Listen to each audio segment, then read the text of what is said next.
So, dear brothers and sisters, I am very happy to be able to talk to you today. और प्रिय भाइयों, मैं बहुत खुश हूँ कि आज मैं आप सबसे बात कर सकता हूँ। The, the most important job that anyone can do on this earth is serve the Lord Jesus Christ. सबसे महत्वपूर्ण काम जो कोई भी व्यक्ति इस पृथ्वी पर कर सकता है, वो है प्रभु यीशु मसीह की सेवा करना। We must recognize that first of all. हमें सबसे पहले ये पहचानने की जरूरत है। It's no president, prime minister is greater than a true servant of the Lord Jesus Christ. कोई भी प्रधानमंत्री, कोई भी जो राष्ट्रपति है, वो मसीह के सेवक से बड़ा नहीं है।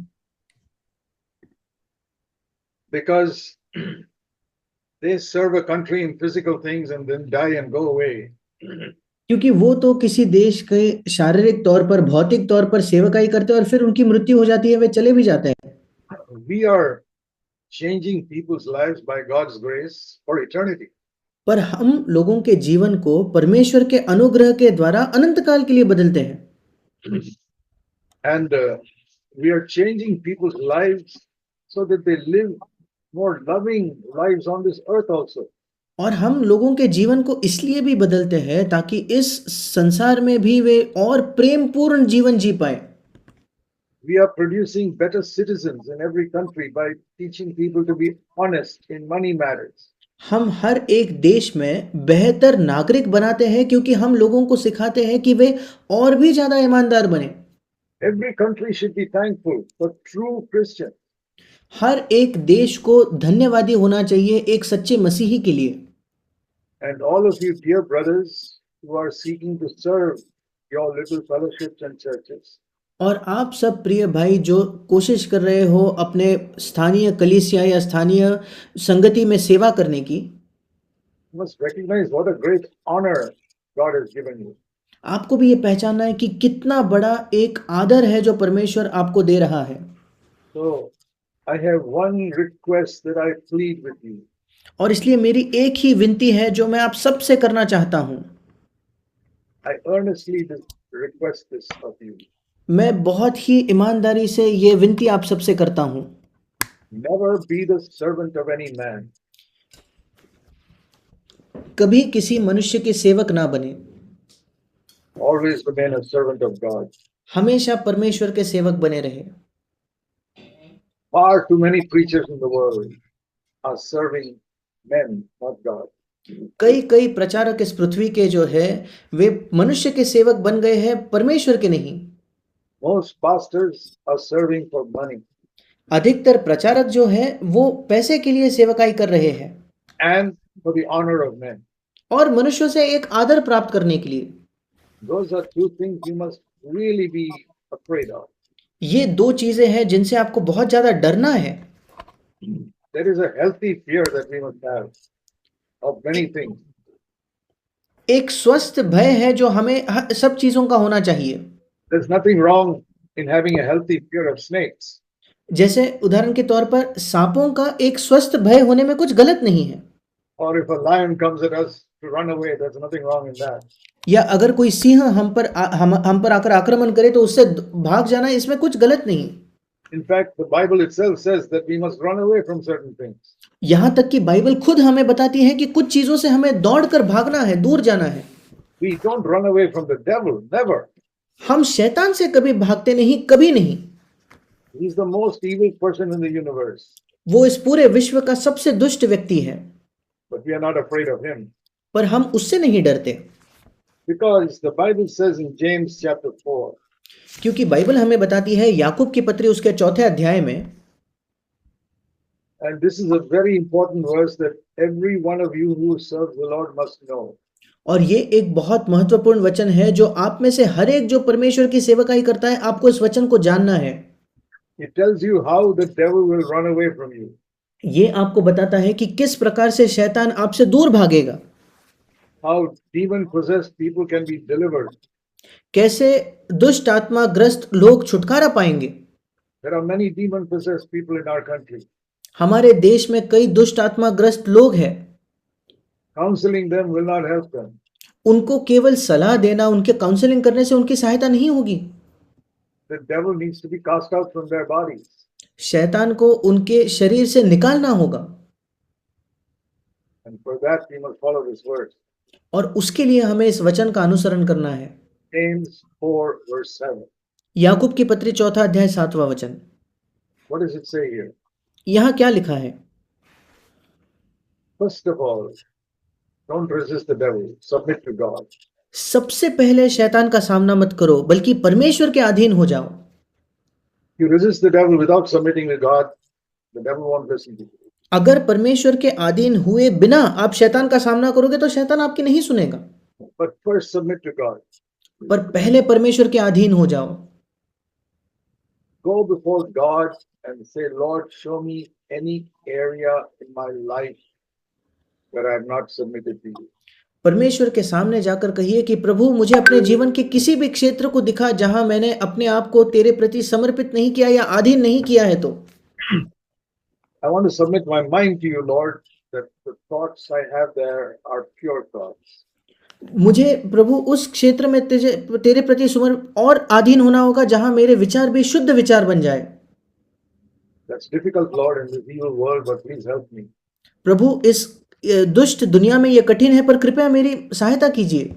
I want not a 90% pure mind, but 100% pure mind. प्रभु मैं केवल एक 90% शुद्ध मन नहीं चाहता, मैं एक 100% शुद्ध मन चाहता हूं। I know I'll be tempted. मैं जानता हूं कि मैं प्रलोभित होऊंगा। All men are tempted in their thoughts. सब पुरुष जो है अपने मन में परखे जाते हैं, Even married men are tempted. विवाहित पुरुष भी।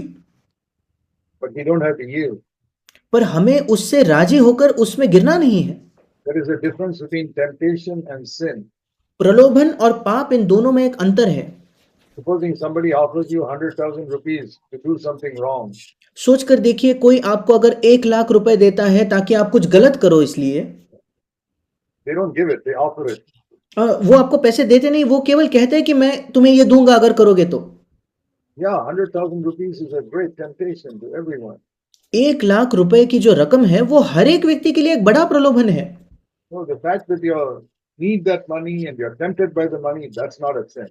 और अगर सत्य ये है कि आपको उस पैसे की आवश्यकता भी है और इसलिए आप उस पैसे से प्रलोभित भी होते हो, तो ये पाप नहीं है। But if you yield to it, then only it's a sin. पर अगर आप उससे राजी होकर वो ले लेते हो, तब वो पाप होगा। But you see that man offering that money and you're highly tempted.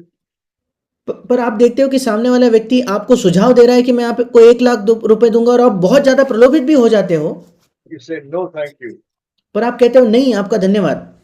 You have not sinned, आपने पाप नहीं किया है, though you were tempted, इसके बावजूद कि आप प्रलोभित हुए, even though you were attracted by that money. इसके बावजूद कि उस पैसे से आप आकर्षित भी हुए, Said no. पर आपने नहीं कहा। It's the same with women. स्त्रियों के साथ भी यही बात है। Tempted to look at some pretty woman or admire some pretty woman. जब आप प्रलोभित होते हो किसी सुंदर स्त्री को देखने के लिए या किसी सुंदर स्त्री को देखकर उसकी सराहना करने के लिए, That is a temptation.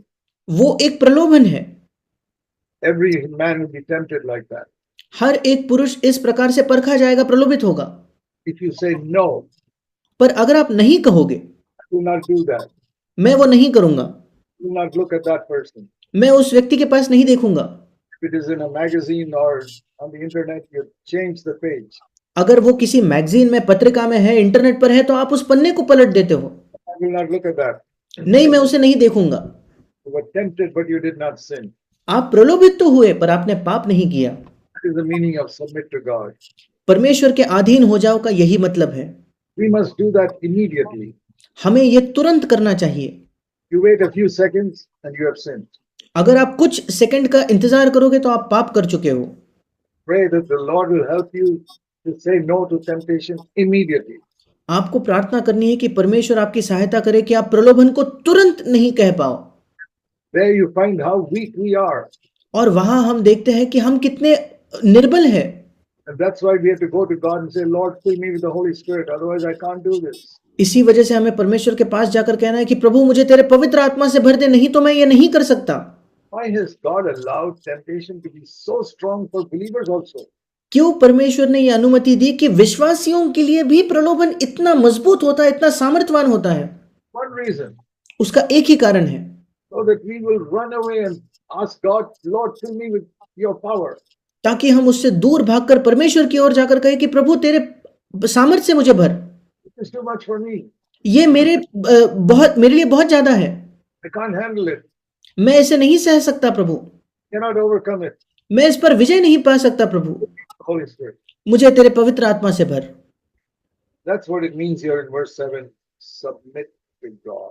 और वही मतलब है जब 7वें वचन में लिखा है कि परमेश्वर के अधीन हो जाओ। James 4:7. Yakub 4:7। Submit every area of your life to God.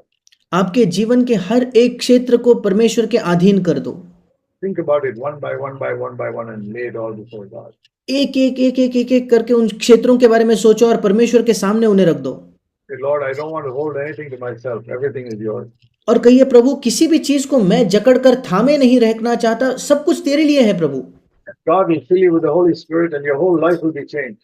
और परमेश्वर आपको पवित्र आत्मा से भर देगा, आपका संपूर्ण जीवन बदल जाएगा। Now don't follow the example of Pentecostals who say that you've got to babble something, then only you're filled with the Holy Spirit. और पेंटेकोस्टल लोगों के उदाहरण को न अपनाए जो कहते हैं कि अगर आप पवित्र आत्मा से भरे हो तो उसका यही प्रमाण है कि आप कुछ बड़बड़ाने लगोगे। No, we don't have to speak in unknown tongues to be filled with the Holy Spirit. नहीं, पवित्र आत्मा से भरने के लिए हमें अन्य भाषा में बोलने की जरूरत नहीं है। That is one gift God gave at a particular time for different people. वो एक वरदान है जो परमेश्वर ने विशिष्ट समय में कुछ लोगों को दिया था। Even now He gives it to some people. और आज भी वो उस वरदान को कुछ लोगों को देता है। But that is not the most important gift. पर ये सबसे महत्वपूर्ण दान नहीं है। The most important gift is the gift to be able to preach God's word. सबसे महत्वपूर्ण दान है परमेश्वर के प्रचार करने का दान। If a person speaks in tongues, he only blesses himself. अगर कोई व्यक्ति अन्य भाषा में बात करता है तो वो केवल अपने आप को आशीषित करता है।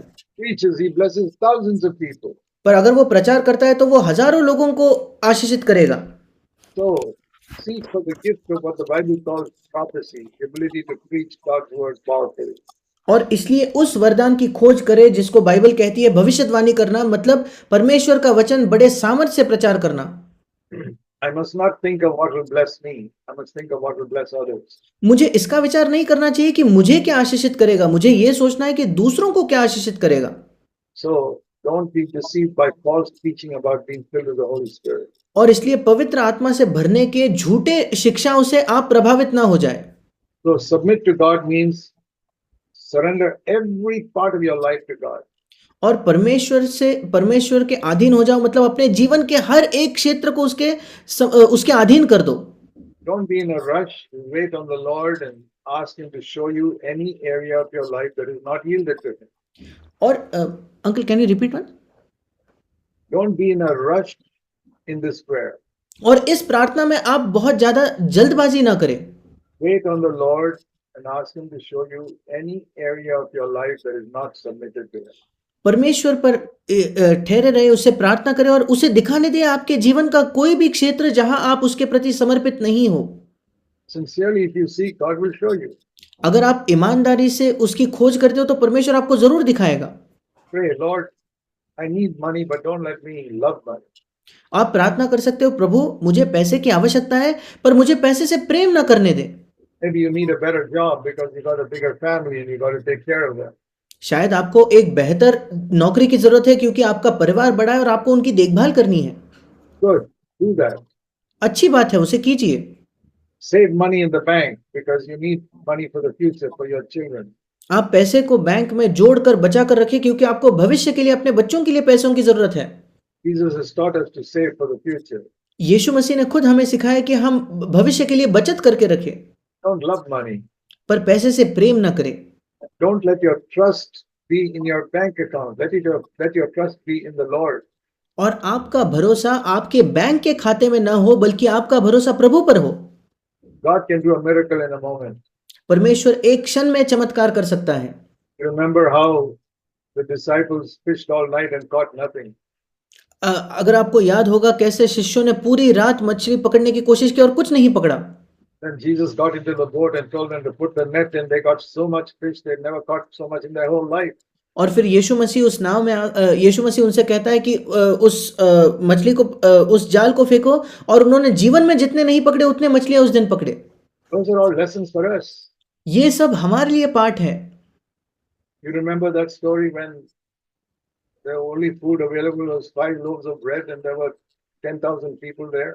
और क्या आपको वो कहानी याद है जहां केवल 5 ही रोटियां थी और 10,000 लोग वहां उपस्थित थे? It says 5,000 men plus many women and children. क्योंकि बाइबल कहती है 5,000 पुरुष और उनके अलावा कई स्त्रियां और बच्चे। 10,000 people. 10,000 लोग, Only 5 bits of bread. केवल 5 रोटी के टुकड़े, And Jesus fed them all. और यीशु ने सबको खिलाया। He can do miracles. यीशु चमत्कार कर सकता है। Provide your need, maybe in that, no, maybe not in that way, but in some other way. वो आपकी जरूरत को पूरा करेगा, शायद इस तरीके से नहीं बल्कि किसी और तरीके से। So we must trust the Lord to provide all our needs. और इसलिए हमें प्रभु पर भरोसा करना है कि वो हमारे सारे जरूरतों को पूरा करे। God doesn't want us to be beggars. परमेश्वर नहीं चाहता कि हम भिखारी हो। If you're in an emergency, you suddenly need to borrow from somebody, please borrow, but please return it as soon as possible. अगर आप किसी आपातकालीन परिस्थिति में हो और आपको किसी से पैसे उधार लेने पड़ते हैं तो आप लीजिए, पर जितना जल्दी हो सके उसे लौटा दीजिए। If ever you have borrowed money, please pray that God will help you to return it as soon as possible. अगर आपने किसी से उधार लिया है तो आप परमेश्वर से प्रार्थना कीजिए कि जितना जल्दी हो सके परमेश्वर आपकी सहायता करे, कि आपको वो लौटाने में सहायता करे। That is the type of Christianity we preach and want to preach to others. इसी प्रकार की मसीहत का हम प्रचार करते हैं और हम चाहते हैं कि हम दूसरों के साथ ये प्रचार करें, Because that is what will make our heart clean and pure. क्योंकि यही हमारे हृदय को साफ और शुद्ध करेगा। See, I was born again 65 years ago, July 1959. मेरा 65 वर्षों पहले जुलाई 1959 में नया जन्म हुआ था। That's the time I was sure Jesus Christ had come into my heart and forgiven my sin. उस समय मैं आश्वासित हुआ कि यीशु मसीह मेरे हृदय में आया है और मेरे पापों की उसने क्षमा की है। That was based on one verse, और वो भी एक वचन पर आधारित था, John 6:37, यूहन्ना 6:37, where it says, Jesus said, if anyone comes to me, I will not cast him out. जहां यीशु ने कहा जो मेरे पास आएगा उसे मैं कभी ना निकालूंगा। One sentence एक वाक्य in John 6:37, यूहन्ना 6:37 में, it changed the direction of my life, उसने मेरे जीवन की दिशा को बदल दिया। because till then I was working in the Navy and I wanted to go up and become a big person. क्योंकि तब तक मैं नौसेना में काम करता था और तब तक मैं केवल ऊंचे पद पर जाकर एक बड़ा व्यक्ति बनना चाहता था। But that one sentence in John 6:37 changed the direction of my life. पर यूहन्ना 6:37 के एक वाक्य ने मेरे जीवन की दिशा को बदल दिया। 65 years ago. आज से 65 वर्षों पहले। After that, I had no more desire to become big in the world. उसके बाद मेरे अंदर कोई लालसा नहीं रही कि मैं इस संसार में कोई बड़ा व्यक्ति बनूं। I wanted to please God. मैं केवल परमेश्वर को प्रसन्न करना चाहता था। From that moment, उस क्षण से I was sure when I read that verse, I have come to Jesus. He says he did not cast me out. मैं निश्चित था, मैं आश्वासित था कि मैं यीशु के पास आया और उस वचन के अनुसार उसने मुझे नहीं निकाला है। I didn't have any feeling. मेरे अंदर कोई भावना नहीं आई, I just believed God's word. मैंने केवल परमेश्वर के वचन पर भरोसा किया। Supposing your child is in some faraway place and your son and he needs some money. सोच कर देखिए, आपका बेटा किसी दूर शहर दूर देश में है और उसे पैसे की आवश्यकता है तो, And you write to him saying, son, I have sent money order for 500 rupees to you. और आप उसे लिखकर भेजते हो कि बेटे मैंने तुझे 500 रुपए का मनी ऑर्डर भेजा है। Will you believe your father? क्या आप इस अवस्था में अपने पिता पर विश्वास करोगे? Will you wait every day for that money order to come? You're sure your father has sent it. क्या प्रतिदिन इंतजार करोगे उस मनी ऑर्डर का, क्योंकि आप निश्चित हो कि आपके पिता ने वो भेजा है? Like that, we must believe God. बिल्कुल वैसे हमें परमेश्वर पर विश्वास करना चाहिए। Prophets will never fail. उसका वायदा कभी असफल नहीं होगा। Let me give you my testimony. मैं आपको अपनी गवाही देना चाहता हूँ। I'm not saying this to impress anybody or to convince anyone. मैं किसी को प्रभावित करने के लिए ये नहीं कह रहा, किसी को मनाने के लिए भी ये नहीं कह रहा। For 65 years, I have claimed God's promises in the Bible. 65 वर्षों से मैंने बाइबल में परमेश्वर के वायदों पर दावा किया है and every one of those promises have been kept. और उनमें से हर एक वायदा जो है प्रभु ने पूरा किया है। Not one has failed. एक भी ऐसा वायदा नहीं है जो असफल हुआ हो। God didn't always answer me in the way I wanted, परमेश्वर ने हमेशा मुझे उत्तर उस तरीके से नहीं दिया जिस तरीके से मैं चाहता था, but He answered in a better way. पर उसने और भी बेहतर तरीके से मुझे उत्तर दिया। So, for example, we have some sickness, and we say, Lord, please remove it. उदाहरण के तौर पर अगर हमें कोई बीमारी होती है और हम प्रभु से कहते हैं, प्रभु कृपया इस बीमारी को निकाल दे। Does God have the power to remove a sickness in one moment? क्या परमेश्वर के पास ये सामर्थ्य है क्या कि एक क्षण में वो किसी बीमारी को निकाल दे? Definitely He has. निश्चित तौर पर उसके पास है। And do you think God will answer a prayer when a faithful servant of His asks for such a prayer? और क्या आपको लगता है कि परमेश्वर इस प्रार्थना का उत्तर देगा, विशेषकर तब जब उसका एक विश्वास योग्य दास इस बात को मांग रहा है? You say, sure. आप कहते हो हाँ जरूर, But sometimes God will give something better than we ask for. पर कभी कभी परमेश्वर हम जो मांगते हैं उससे भी बेहतर चीज देता है। We ask for something small and God gives us something better. हम कोई छोटी चीज प्रभु से मांगते हैं और प्रभु हमें और एक बेहतर चीज देता है। So here, and particularly if you are a faithful servant of God. और विशेषकर अगर आप परमेश्वर के एक विश्वास योग्य दास हो तो। Now let me give you the example of one of the most faithful servants of God. और मैं आपको उदाहरण देना चाहता हूं परमेश्वर के दासों में शायद सबसे विश्वास योग्य दास का। That was the Apostle Paul. वो था प्रेरित पौलुस। He was a totally dedicated, surrendered, sacrificial servant of God. वो पूर्ण तौर पर परमेश्वर के प्रति समर्पित त्याग करने वाला परमेश्वर का एक सेवक था। And he had a very severe sickness in his body. और उसके शरीर में एक बहुत बड़ी बीमारी थी। I think it was in eyes. He had some problem with his eyes, which are always leaking with pus. और मुझे लगता है कि उसके आंखों में कोई समस्या होगी, उसके आंख में से निरंतर वो माद या वो पस आता होगा। Read that in Galatians 4. आप इसे गलातियों के 4 अध्याय में पढ़ सकते हो। He prayed, Lord, heal me, heal me, heal me. और पौलुस ने इसलिए प्रार्थना की, प्रभु मुझे चंगा कर, मुझे चंगा कर, मुझे चंगा कर। 3 times he prayed to God. 3 बार उसने परमेश्वर से प्रार्थना की। And God said no. और आखिरी में प्रभु ने कहा नहीं, No, no, no. नहीं, नहीं, नहीं। Is healing a good thing? क्या चंगाई एक अच्छी चीज है क्या? Yes. हाँ। But God said, I'll give you something better than healing. पर परमेश्वर ने कहा, मैं तुझे चंगाई से भी बेहतर एक चीज दूंगा। What can be better than healing? चंगाई से क्या बेहतर हो सकता है? God said, I'll give you my grace. परमेश्वर ने कहा, मैं तुझे अपना अनुग्रह देता हूं।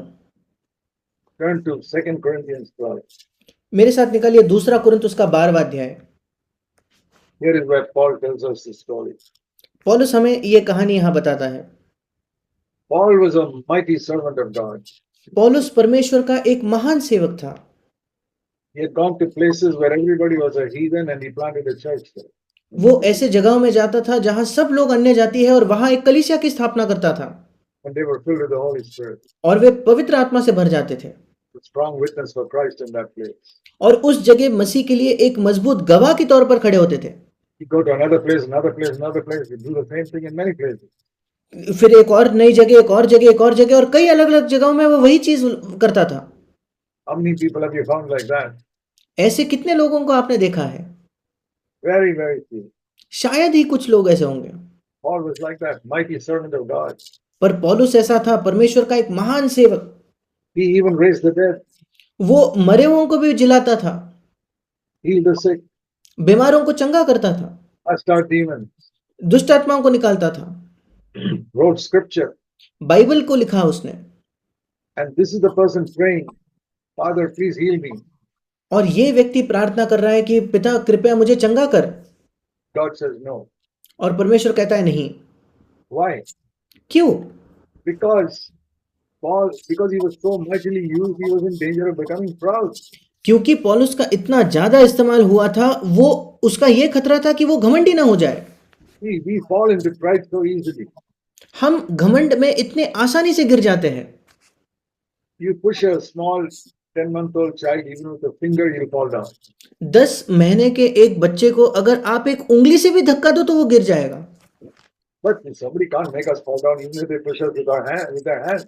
पर अब हमें अगर कोई धक्का अपने हाथ से भी दे शायद हम नहीं गिरेंगे। But you know where we are all in danger of falling? पर क्या आप जानते हो किस क्षेत्र में हम सब गिरने के एक खतरे में होते हैं? Pride. घमंड। There a baby is better than us. वहां एक बालक भी हमसे बेहतर है। That 1 month-old baby lying in the cradle has no danger of pride at all. क्योंकि 1 महीने का बच्चा जो होता है वो बिल्कुल भी इस खतरे में नहीं है कि वो घमंड में गिरेगा। However much you praise that child, you're a beautiful child, you're a nice child and all that, he doesn't get proud. आप उस बालक की कितनी भी तारीफ करें तू कितना सुंदर है कितना अच्छा है पर वो घमंडी नहीं होता। Very strong spiritually. वो आत्मिक तौर पर बहुत मजबूत होता है। Never gets proud. वो कभी घमंडी नहीं होता। You and I are not like that. पर आप और मैं ऐसे नहीं हैं। Somebody says one good sentence about us and immediately we fall in pride.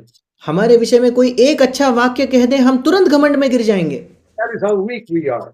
हम उतने निर्बल हैं। Like I said, pushing that 6-month-old child, he was trying to stand up. He falls down immediately. जैसे मैंने कहा एक 6 महीने के बच्चे को आप धक्का दे रहे हो वो तुरंत गिर जाएगा। You just touch it, it will fall. आप केवल उसे छू भी दोगे तो वो गिरेगा। That is how somebody touches us with one word and we fall into pride. बिल्कुल वैसे ही कोई हमें एक शब्द से छू देता है और हम घमंड में गिर जाते हैं। That is our weakest area. ये हमारा सबसे निर्बलता का क्षेत्र है। We don't fall into hatred and lusting with our eyes so quickly. हम उतने जल्दी से किसी से घृणा करने में या किसी के प्रति लालसा करने में नहीं गिरते।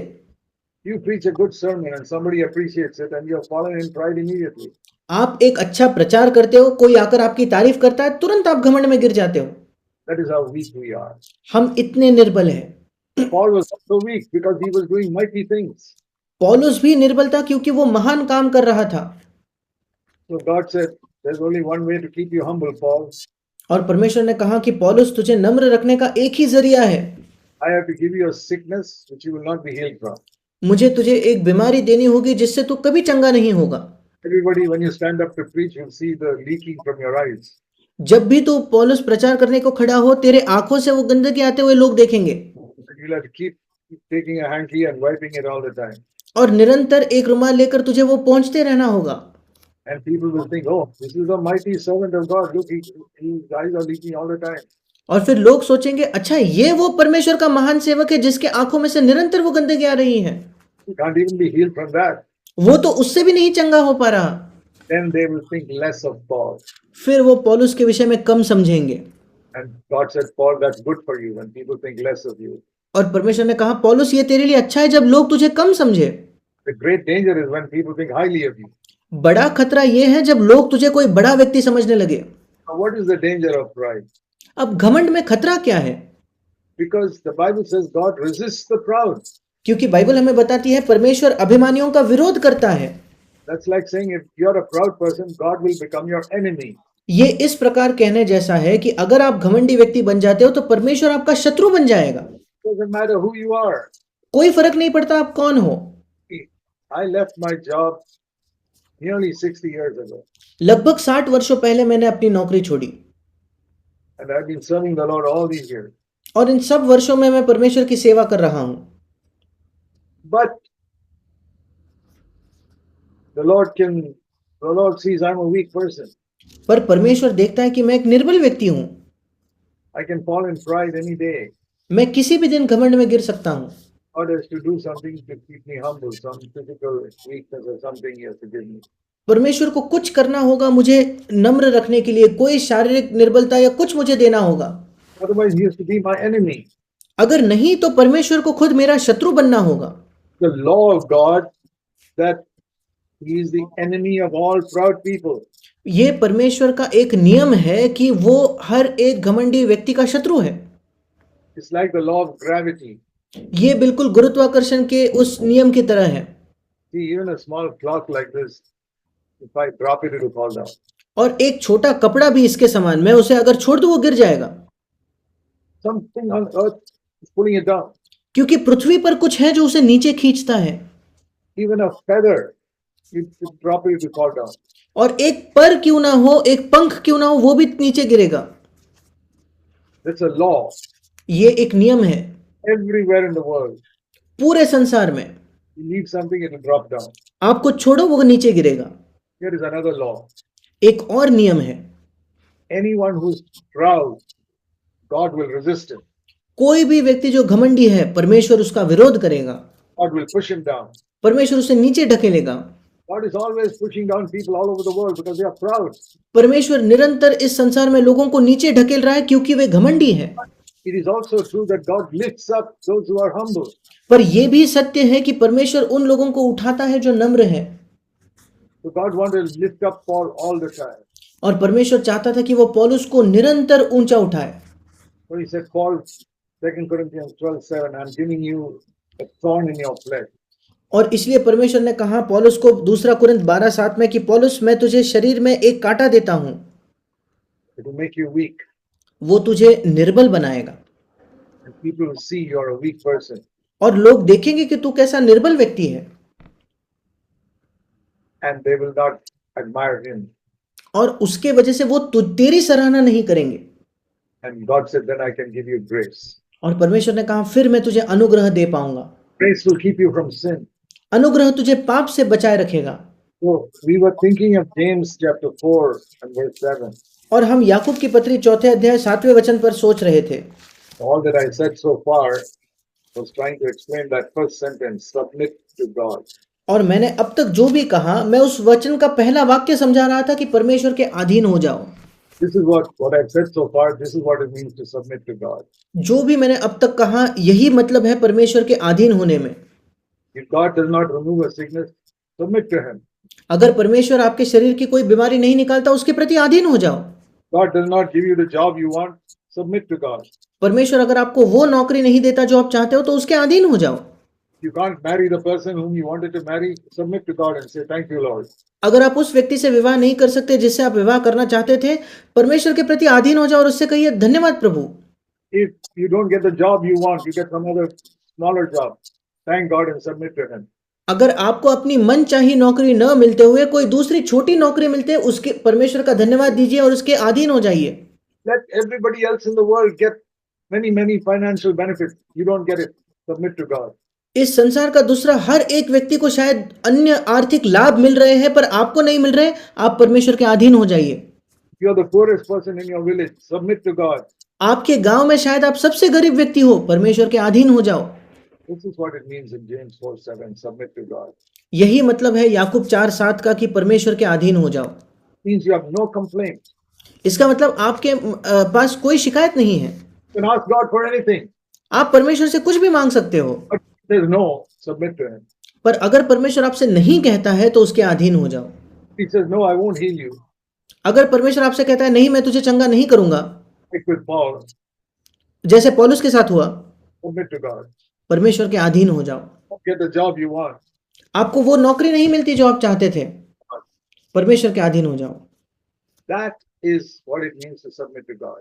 यही मतलब है परमेश्वर के अधीन होने का। This is how Jesus lived his whole life. इसी प्रकार से यीशु मसीह ने अपना संपूर्ण जीवन जिया। He says, follow me. वो कहता है मेरा अनुसरण करो। And after you submit to God, और जब आप परमेश्वर के अधीन हो जाते हो, it says you can resist the devil.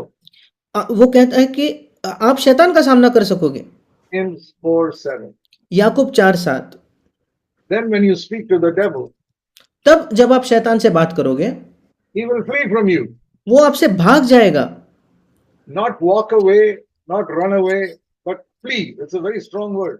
ऐसा नहीं लिखा कि चल के जाएगा, इंग्लिश में ये भी नहीं लिखा कि भाग के जाएगा, उससे भी एक मजबूत शब्द है, वो मानो दौड़कर वहां से भाग के निकलेगा। Imagine the devil running away from you. सोचकर देखिए शैतान आपसे दूर भाग रहा है। For many years, I was afraid of the devil. I'll tell you the truth. कई वर्षों तक मैं आपको सत्य बताना चाहता हूं, मैं शैतान से डरता था। I thought the devil will harm me here, he'll harm me there, and he'll trouble me here. मुझे लगता था शैतान मुझे यहां तकलीफ देगा, वहां सताएगा, वहां कुछ गलत करेगा, He'll give me bad dreams and he'll trouble me in so many ways. और वो मुझे रात को बुरे स्वप्न देगा, अन्य अन्य तरीकों से वो मुझे सताएगा।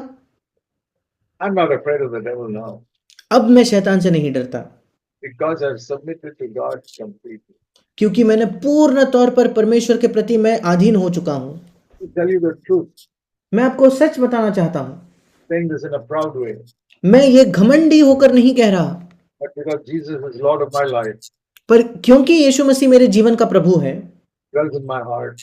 और वो मेरे हृदय में रहता है। Surrendered everything to Him. मैंने अपना सब कुछ उसके प्रति समर्पित किया है। I don't desire anything in my life that God does not give me. मैं अपने जीवन में किसी भी चीज की चाहत नहीं करता जो परमेश्वर मुझे नहीं देता। Happy with whatever God gives. जो भी परमेश्वर देता है उसमें मैं संतुष्ट हूँ। Happy with whatever He takes away from me. वो जो भी मुझसे मेरे जीवन से निकाल ले मैं उससे संतुष्ट हूँ। That is how I have submitted. इसी प्रकार से मैं उसके अधीन हुआ हूँ। When I resist the devil, और इसलिए जब मैं शैतान का सामना करता हूँ, he is afraid of me. शैतान मुझसे डरता है। Once I was afraid of the devil, एक समय था जब मैं शैतान से डरता था, he's afraid of me. आज वो मुझसे डरता है। Now people may say, "Oh, brother Zach, you say something like that, the devil will trouble you." कुछ लोग कहते हैं कि भाई जाक अगर आप ऐसा कुछ कहने लगो तो शैतान आपको सताएगा। Then I'm afraid of the devil. I'm not. ऐसा होगा तो फिर मैं शैतान से डर रहा हूं, पर मैं नहीं डरता। I'm not saying how bold I am. मैं आपको ये नहीं कह रहा कि देखो मैं कितना बिना डर के कितना हिया वाला हूं। I'm only quoting scripture. मैं God's word will not fail. मैं केवल आपको बाइबल के वचन बता रहा हूं। बाइबल जो परमेश्वर का वचन है जो कभी असफल नहीं होता। The devil and he'll run away from you. तुम शैतान का सामना करो और वो तुमसे भाग निकलेगा। When you run away from a lion in a forest, आप किसी जंगल में एक सिंह से कब वहां से भाग के जाते हो? you're afraid of that lion. क्योंकि आपको उस सिंह का डर लगता है। Why doesn't the lion run away from you? वो सिंह आपको देख के क्यों नहीं भागता? Because the lion is not afraid of you. क्योंकि वो आपसे नहीं डरता। So you run away from someone you're afraid of. और आप उसी व्यक्ति से उसी व्यक्ति से डरकर भागते हो जिससे आप डरते हो। When it says the devil runs away from you, what does it mean? जब यहाँ लिखा है कि शैतान तुमसे भाग निकलेगा, इसका क्या मतलब है? He's afraid of you. इसका मतलब है वो तुमसे डरता है। He's afraid of you like a lion chasing you. Satan is afraid of you. जैसे कोई सिंह आपका पीछा करने पे आप डरोगे, वैसे शैतान आपसे भाग निकलते वक्त आपसे डरता है मानो। How many of you believe that you can live a life on this earth where the devil is afraid of you every day? आप में से कितने लोग विश्वास करते हो कि आप इस पृथ्वी पर एक ऐसा जीवन जी सकते हो जहां शैतान प्रतिदिन आपसे डरता हो? Some people are even afraid to say that. कुछ लोग तो ये कहने से भी डरते हैं। Oh, if I say that, then the devil will chase me tomorrow. नहीं, अगर मैं ये कह दूंगा तो कल शैतान कहीं मुझे ना सताए। If you don't submit to God, then you have a lot of problems. I agree. अगर आप परमेश्वर के अधीन नहीं हो रहे, फिर मैं राजी हूं कि आपको कई समस्याओं का सामना करना होगा। Submit to God 100%. पर अगर आप 100% परमेश्वर के अधीन हो जाओ, Tell you in Jesus' name, you are a weak believer. You resist the devil, he'll run away from you. मैं आपको बताना चाहता हूं यीशु के नाम से, आप चाहे निर्बल विश्वासी क्यों ना हो, आप शैतान का सामना करें, वो आपसे भाग कर जाएगा। Then only you can be a good leader of people. उसके बाद ही आप लोगों के एक अच्छे अगुवे बन सकते हो। We must know that Satan was defeated on the cross of Calvary. हमें इस बात को जानना है कि शैतान उस कलवरी के क्रूस पर हरा दिया गया है। Do you know that? क्या आप वो जानते हो? Let me show you Colossians and chapter 2. मैं आपको दिखाना चाहता हूं कुलुस्सियों की पत्री उसका दूसरा अध्याय। Colossians chapter 2. कुलुस्सियों की पत्री दूसरा अध्याय। There were two things that happened on the cross. क्रूस पर दो चीजें हुई। Many people know only one of them. कई लोग केवल एक ही बात को जानते हैं। They know that Jesus took our sins and cancelled our debt to God on the cross. और लोग जानते हैं कि यीशु मसीह ने उस हमारे पापों को लेकर परमेश्वर के प्रति जो हमारा कर्जा था, उस कर्जे को माफ कर दिया उस क्रूस पर। Do you know that every time you commit a sin, it's like owing God something, you have a debt to God. क्या आप जानते हो जब कभी आप पाप करते हो, हर एक बार मानो आप परमेश्वर के और थोड़ा कर्जदार हो जाते हो। Think of it like this. इस प्रकार से उसके विषय में सोचिए। Go to a bank and borrow 100 rupees. आप किसी बैंक में जाते हो, 100 रुपए उधार लेते हो। You go next day and you borrow 100 rupees. अगले दिन जाके और 100 रुपए उधार लेते हो। Go next day and borrow 100 rupees. अगले दिन और 100 रुपए। Your debt is increasing every day. आपका कर्जा प्रतिदिन बढ़ता जा रहा है। When we sin, it is like that. जब हम पाप करते हैं तो बिल्कुल ऐसा ही होता है। Sinned in some way in the morning, आपने सुबह किसी रीति से पाप किया, in your thoughts, शायद आपके विचारों में, and you owe a debt to God. और आप परमेश्वर के कर्जदार बन गए। During the day, you got angry with somebody, your debt is again increased. दिन में आप किसी और से गुस्सा हो गए, आपका कर्जा और बढ़ गया। Then you did something else wrong the day, your debt is increased. दिन में आपने और कोई गलत काम किया और आपका कर्जा बढ़ गया। One day, you've got so much in debt to God. एक दिन में आप परमेश्वर के इतने भारी कर्जा आप पर आ गया है। how many years we have lived, our debt to God is so huge. हम इस संसार में कितने वर्षों से जीवित हैं, परमेश्वर के प्रति हमारा कर्जा बहुत बड़ा है।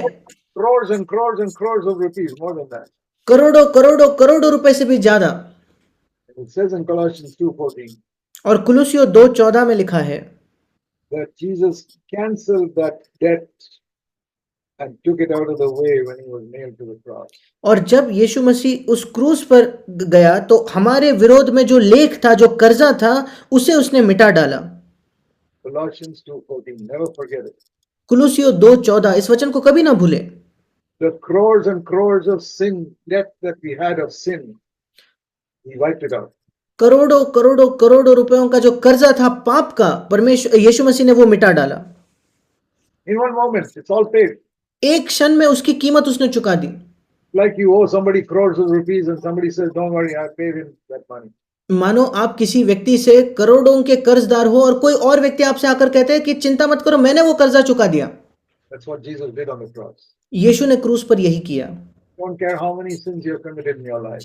मुझे कोई फर्क नहीं पड़ता कि आपने अपने जीवन में कितने पाप किए हैं। The entire debt was paid on the cross. वो पूरा कर्जा क्रूस पर चुका दिया गया है। The blood of Jesus paid all my debt. मसीह के लहू ने मेरा सारा कर्जा चुका दिया है। His blood paid my debt completely. उसके लहू ने मेरा पूरा कर्जा चुका दिया है। You must believe that, number one. आपको सबसे पहले इस पर विश्वास करना है। Secondly, दूसरी बात, verse 15. 15 वचन, कुलुसियों 2:15। On the cross, he took away the armor of all these evil rulers and authorities and triumphed over them. और क्रूस पर उसने इन सारे जो प्रधानताएं हैं, जो अधिकार हैं, उनके शस्त्र निकालकर उन पर जय हासिल की। That means the weapons that people had to come and attack me, इसका मतलब जो हथियार लोगों के पास थे आकर मुझ पर हमला करने के, took it away. यीशु ने उन्हें निकाल दिया। That gun that terrorists had against me, Jesus took it away. मानो वो बंदूक जो उस आतंकवादी के हाथ में मेरे खिलाफ थी, उस बंदूक को यीशु ने निकाल लिया। And not only that, he weakened that man so that he has no power. केवल उतना ही नहीं, उसने उस व्यक्ति को इतना निर्बल बना दिया ताकि उसका मुझ पर कोई सामर्थ ना हो।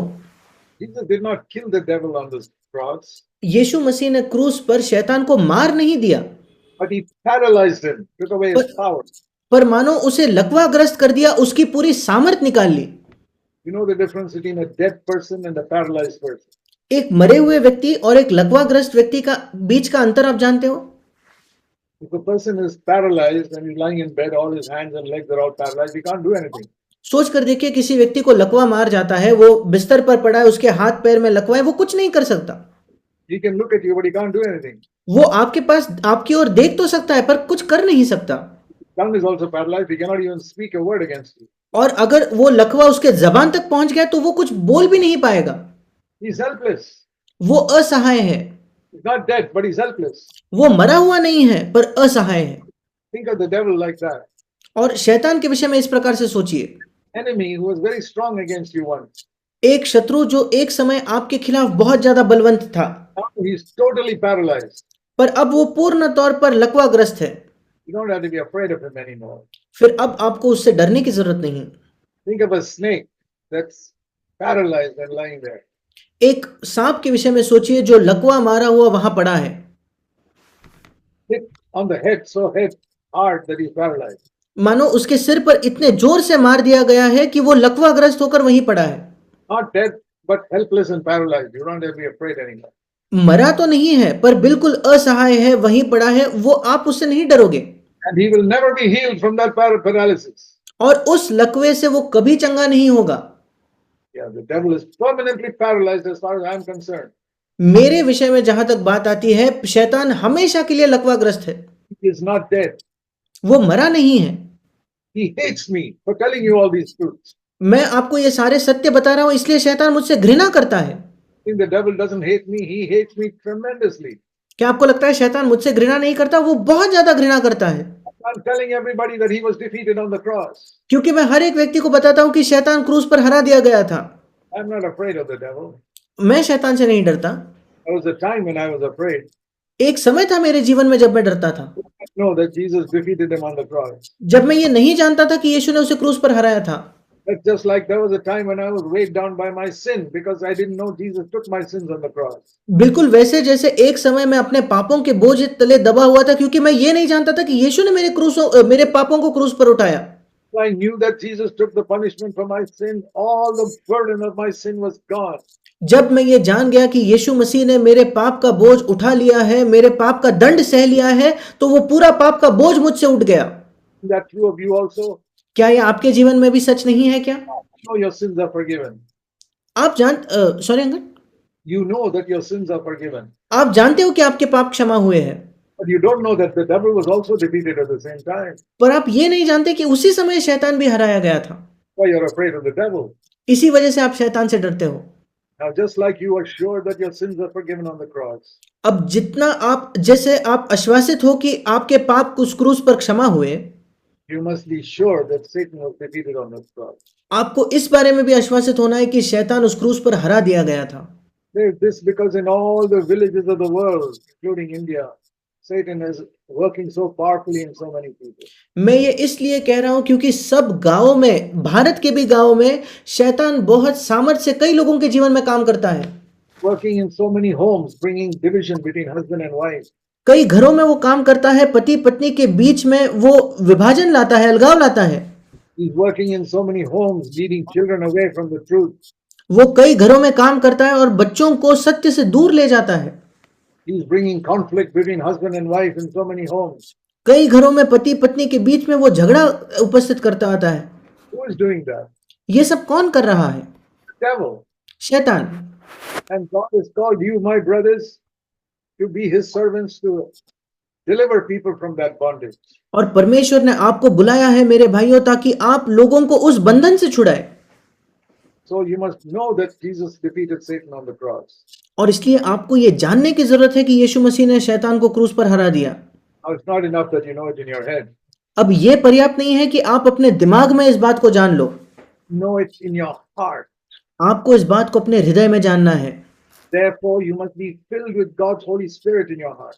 उसके लिए आपको परमेश्वर के पवित्र आत्मा से आपके हृदय में भरना होगा। Then that boldness will come.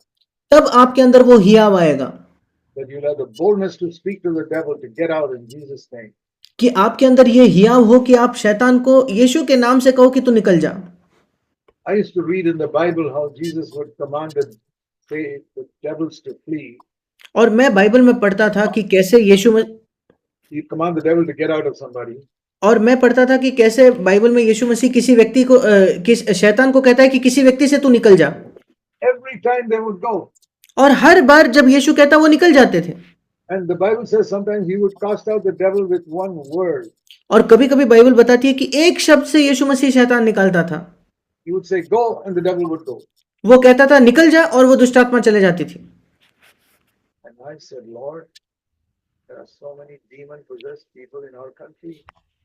और मैंने कहा प्रभु हमारे देश में कितने दुष्ट आत्माग्रस्त लोग हैं, Particularly in the villages, विशेषकर गांवों में, because they worship the demons for so long.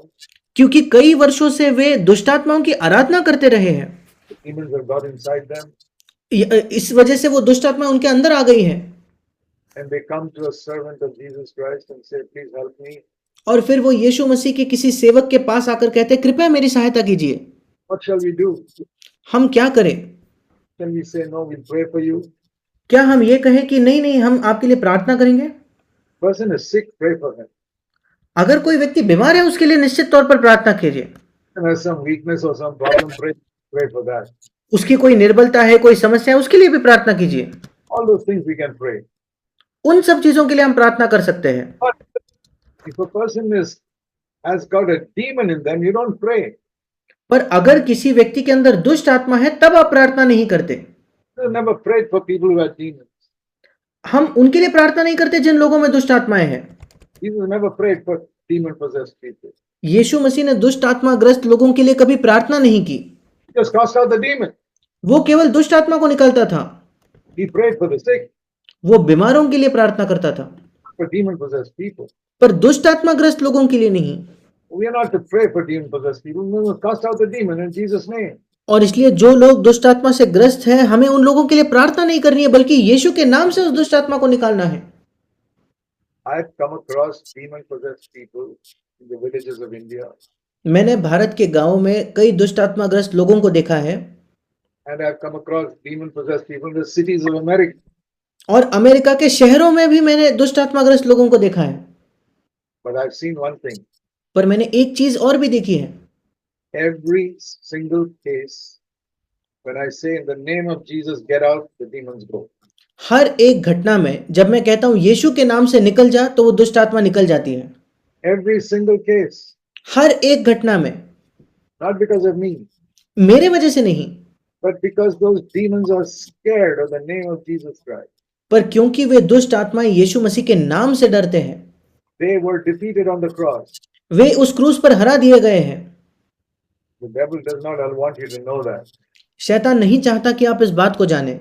How many of you, tell me honestly, how many of you knew that Jesus defeated Satan on the cross? आप मुझे बताइए, ईमानदारी से बताइए कि आप में से कितने लोग ये जानते थे कि यीशु मसीह ने क्रूस पर शैतान को हरा दिया है। How many of you have believed it with all your heart? आप में से कितने लोग अपने संपूर्ण हृदय से इस पर विश्वास करते हैं?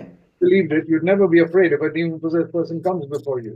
अगर आप इस पर विश्वास करते तो आप कभी नहीं डरोगे कोई दुष्ट आत्माग्रस्त व्यक्ति आपके सामने आ जाए तो। Resist the devil and he will flee from you.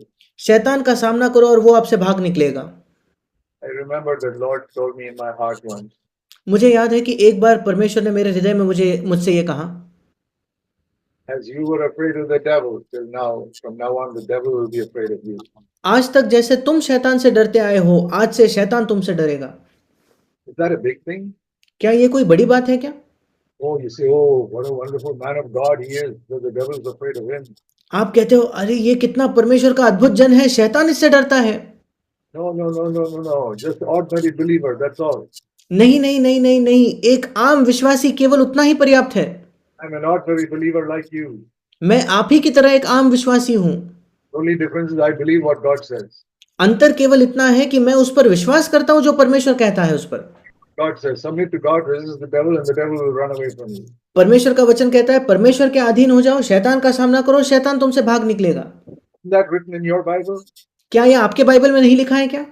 I showed it to you in James 4:7. मैंने आपको याकूब 4:7 में ये दिखाया। What is the difference between you and me? आप में और मुझ में क्या अंतर है?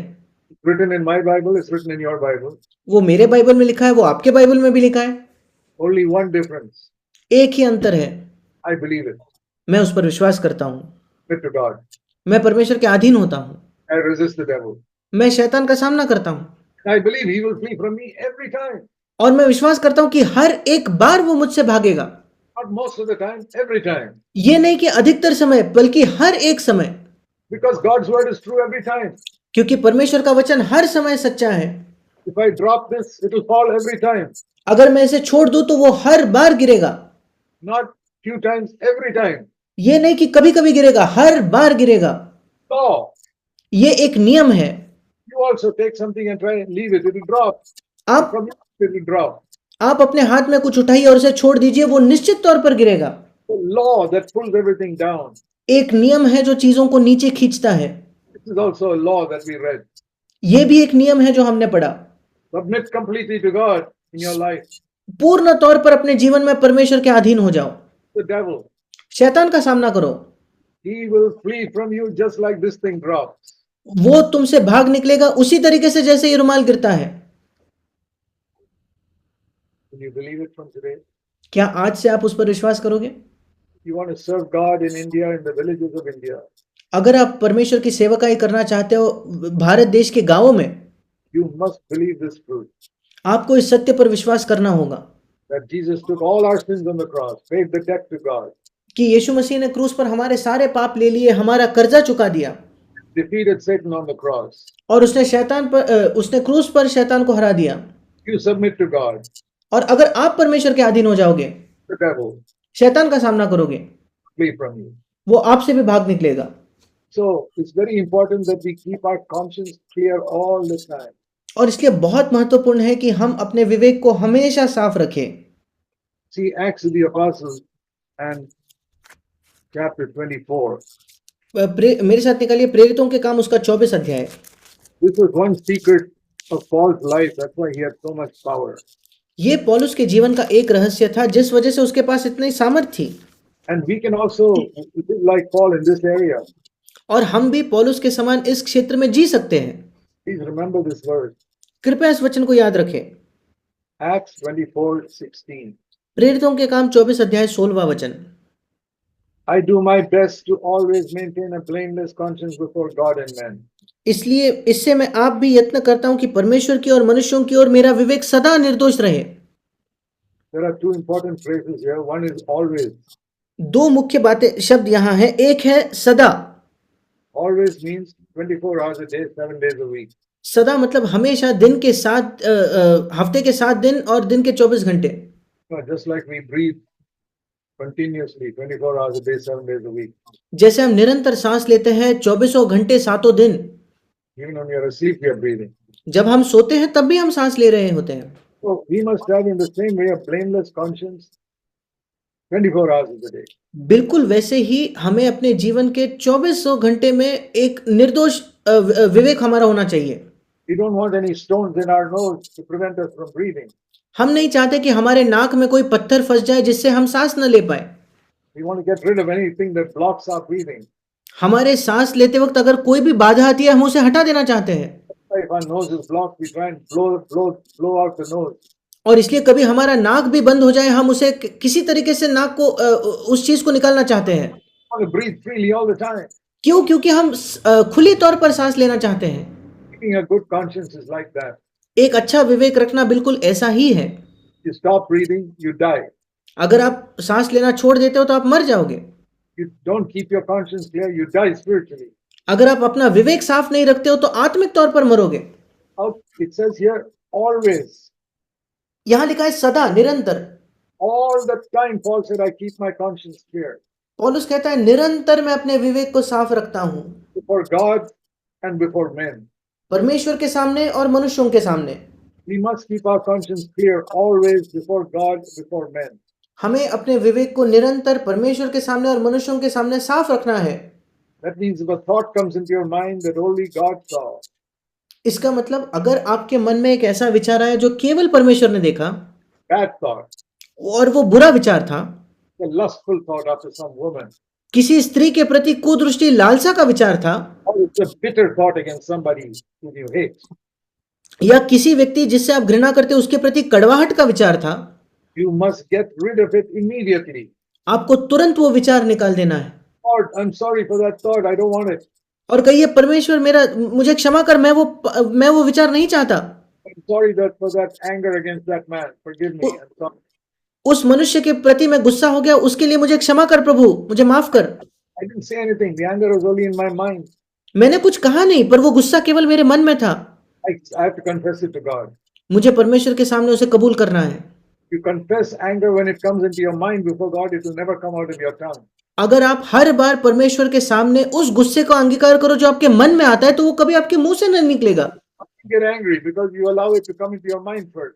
आप क्यों गुस्सा होते हो? क्योंकि सबसे पहले गुस्से को आप अपने मन में आने देते हो। You get angry with your wife. जब आप अपने पत्नी से क्रोधित होते हो, Something came into your mind first. कुछ विचार पहले आपके मन में आया, You did not throw it away. और आपने उस विचार को नहीं निकाल फेंका। You kept it there. It came out through your tongue. आप उस विचार को वही रहे और वो आपके जबान से बाहर निकला। You control your mind, you'll be able to control your tongue.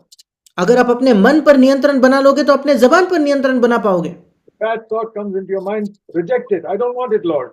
और इसलिए जिस क्षण कोई बुरा विचार आपके मन में आता है उसका इनकार कीजिए, प्रभु मैं ये नहीं चाहता। And if in a moment of weakness you do get angry with your wife and you say something rude to her, और अगर किसी निर्बलता के क्षण में आप अपने पत्नी पर क्रोधित भी हो जाते हो और कुछ बहुत गुस्से से उसे कह देते हो, realize it immediately. Sorry uncle, You realize that immediately. और आपको तुरंत उसका एहसास होता है। What should you do? आपको क्या करना चाहिए? Go to your wife. अपने पत्नी के पास जाइए Say, I'm sorry for saying that. और कहिए मैंने जो कहा उसके लिए मैं माफी चाहता हूँ। It's a sad thing that our Indian culture, we think it is shameful to apologize to a wife. और बहुत दुख की बात है कि हमारे भारतीय संस्कृति में हम एक शर्मिंदगी की बात समझते हैं कि अपने पत्नी से जाकर माफी मांगना। Many years ago, I was preaching in a meeting, public meeting, big crowd of people. कई वर्षों पहले मैं एक बड़े सार्वजनिक सभा में एक बड़ी भीड़ से प्रचार कर रहा था Many people accepted the Lord and went to come give a testimony. और कई लोगों ने प्रभु का स्वीकार किया और मैंने कहा कि आप आगे आकर गवाही दीजिए। I remember one man got up and said this. मुझे याद है एक व्यक्ति खड़ा हुआ, एक पुरुष खड़ा हुआ और उसने ये कहा, I'm 60 years old, वो कहता है मैं 60 वर्षों का हूँ and in this meeting only I heard for the first time in my life that I have to ask forgiveness from my wife. और उसने कहा कि इस सभा में पहले बार अपने जीवन में मैंने सुना कि मुझे अपने पत्नी से भी माफी मांगना है। I thought I never have to ask forgiveness from my wife. I am the husband. और मुझे लगता था कि मैं अपने पत्नी से क्यों माफी मांगू, मैं तो पति हूँ, He has to ask forgiveness from me. उससे मेरे पत्नी को आकर मुझसे माफी मांगनी चाहिए। I was so delighted that one man got light at least on that area. और उस दिन मैं इतना खुश हुआ कि कम से कम एक पुरुष को इस क्षेत्र में ज्योति प्राप्त हुई। What about all of you brothers? Have you got light on it? और आप सब भाइयों का क्या, क्या आपको इस बारे में ज्योति प्राप्त हुई है क्या? If you hurt anybody, your wife or even a beggar on the street, you must ask forgiveness. अगर आपने किसी को भी चोट पहुंचाई है, आपकी पत्नी हो या सड़क पर कोई भिखारी हो, आपको जाकर माफी मांगनी है। You must never speak rudely even to a beggar. किसी भिखारी से भी आपको गुस्से से या रूडली बात नहीं करना है। To tell my children, sorry, I tell my children like this. मैं अपने बच्चों को ये कहता था, If you know some people have the habit of a beggar comes to the gate of our house, go away, get away from here. और मैं उनसे कहता था कि कुछ लोगों की आदत ऐसी होती है कि अगर हमारे घर के द्वार पर, फाटक पर कोई भिखारी आए तो उससे कहना कि जा जा निकल जा यहाँ से। Never speak like that to any beggar. मैं अपने बच्चों से कहता था कभी किसी भिखारी से इस तरह से बात ना कर। If you ever say to a beggar who comes to the gate, get away from here, अगर तुम किसी भी भिखारी को जो अपने फाटक पर आता है उसे कहते हो कि यहाँ से निकल जा, you must go after him उसके पीछे जाओ and say, sir, please forgive me for saying that. और कहिए, श्रीमान मुझे माफ कर दो, मैंने तुमसे ये कहा। Just call him Sriman. He's a beggar, but he's a man created by God. आप उससे श्रीमान कहिए, वो भिखारी क्यों ना हो पर वो परमेश्वर के स्वरूप में सृजा हुआ एक मनुष्य है।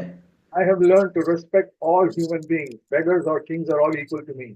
मैंने सब मनुष्यों का आदर करना सीखा है, भिखारी, राजा, सब के सब मेरे सामने समान है। Nobody is too small for me. मेरे लिए All are human beings created in the image of God.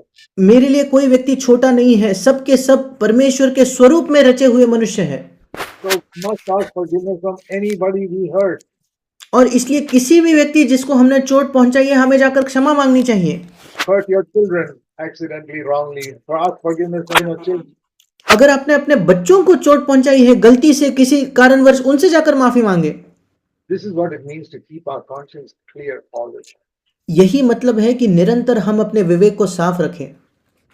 Soon as a bad thought comes, say, Lord, I'm sorry, confess it and forsake it. जैसे ही कोई बुरा विचार आता है, हम कहें कि प्रभु मुझे माफ कर, उसे अंगीकार करें और उसे क्षमा मांगे।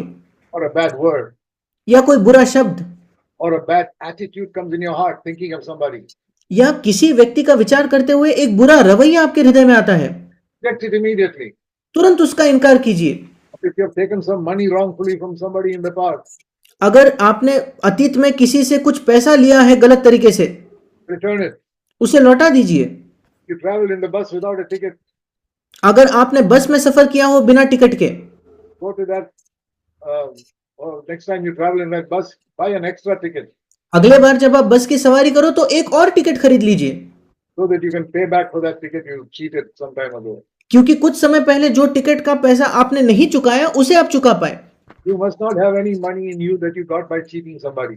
आपके पास ऐसा कोई भी पैसा ना हो जो आपको किसी को धोखा देकर आपने प्राप्त किया हो। If I traveled in a bus and saved 3 rupees there, सोचकर देखिए, not buying the ticket, सोचकर देखिए किसी बस में सफर करके मैंने टिकट नहीं खरीदा और 3 रुपए बचाए, I've got 3 rupees with me, it does not belong to me.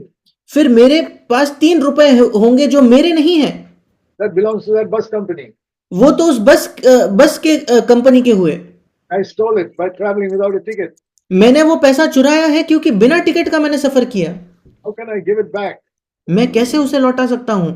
If I give it back to a ticket collector, he'll just put it in his pocket.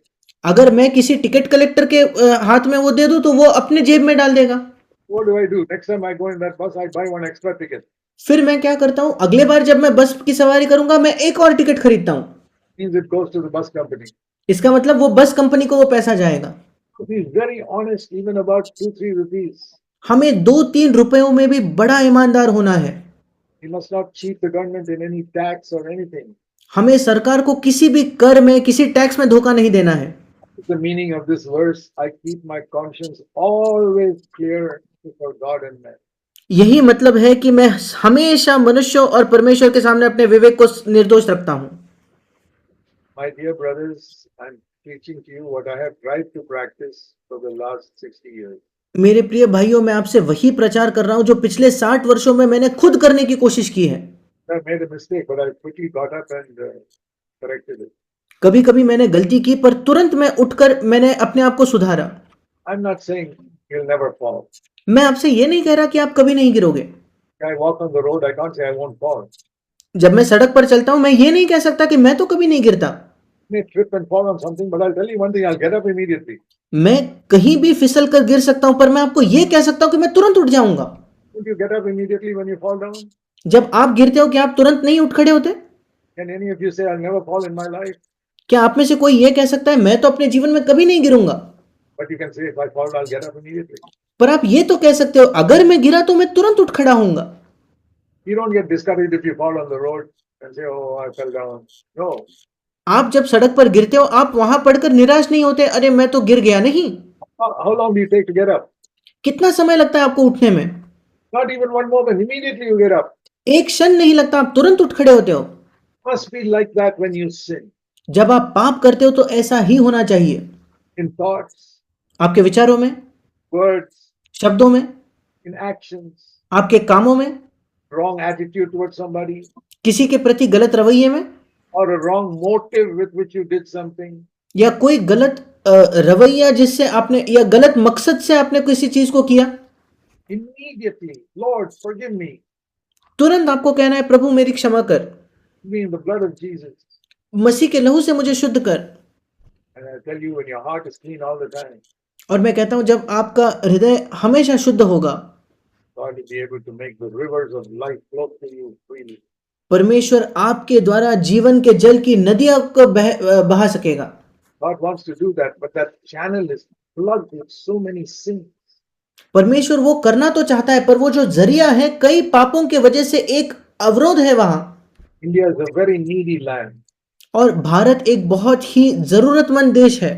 God has called many of you to be His servants in this needy country. परमेश्वर ने आप में से कईयों को बुलाया है इस जरूरतमंद देश में आप उसके सेवक होने के लिए। Pray with all your heart to be filled with God's Holy Spirit. अपने संपूर्ण हृदय से प्रार्थना कीजिए कि आप परमेश्वर के पवित्र आत्मा से भर जाओ। Okay, one last verse. एक अंतिम वचन, Acts chapter 1, प्रेरितों के काम उसका पहला अध्याय verse 8. उसका 8वां वचन। How will you know when you are filled with the Holy Spirit? आप कैसे जानोगे जब आप पवित्र आत्मा से भर जाते हो? It said here. यहां लिखा है, When the Holy Spirit has come upon you, जब पवित्र आत्मा तुम पर आएगा। listen to this. इसे ध्यान से सुने। When the Holy Spirit has come upon you, जब पवित्र आत्मा तुम पर आएगा you will receive power to be my witnesses. तब तुम सामर्थ पाओगे कि मेरे गवाह होगे।